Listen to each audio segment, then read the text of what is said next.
The travel industry is throwing its support behind vaccine passports in the hope of boosting pandemic-depressed travel. Technology companies and travel-related trade groups are developing and testing various versions of the passports. They're also called health certificates or travel passes.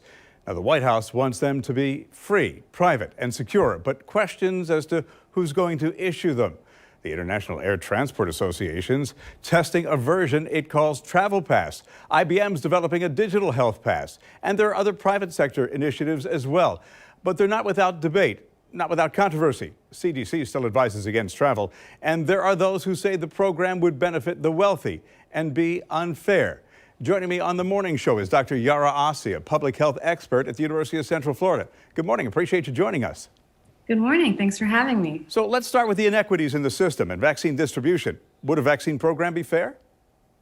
That's a great question to start with. So really any program that differentiates between people that are vaccinated versus people that are not is only as fair as vaccine distribution itself. And we know so far that we have disparities both between countries and also within countries. So here in the US, we're seeing racial minorities and low-income populations getting vaccinated at much slower rates. We're also seeing inequities with who would have a device or a smartphone that could carry like a digital type passport. We all know kids can't get vaccinated quite yet. And there are some people that will choose for health or personal reasons to just not get the vaccine. So while I absolutely understand the desire to get back to normal, we need to be careful about unrolling new social policies without thinking how they might make things worse for people that are already struggling. Then there's another reality. We're all worried about our personal information these days because of hacks, data breaches.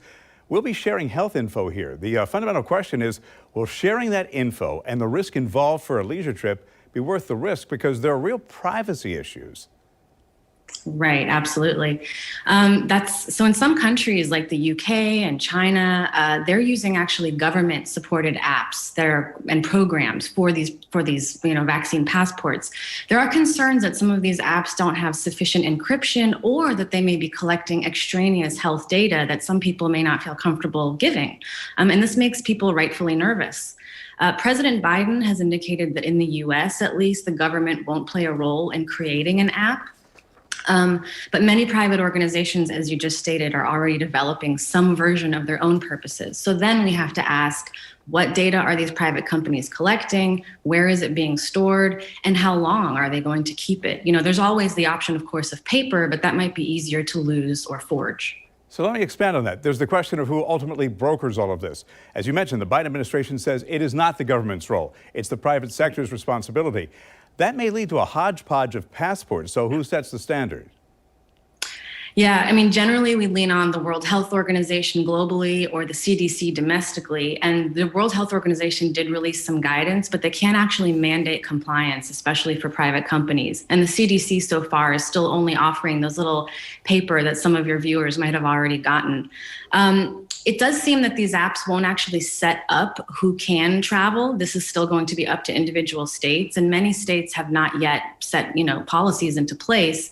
You're more likely to see, I think, in your town, a sporting venue or a concert hall or a specific airline or cruise line ask for some proof of vaccination before we see any real push out on the global scale. And my hope is that we'll have reached herd immunity by that time, so these passports will be obsolete anyway. Yeah, and locally there's dissent there too. Governor DeSantis made no secret about it, vehemently against it. And Hawaii's governor says he hopes to have a rollout sometime perhaps by May.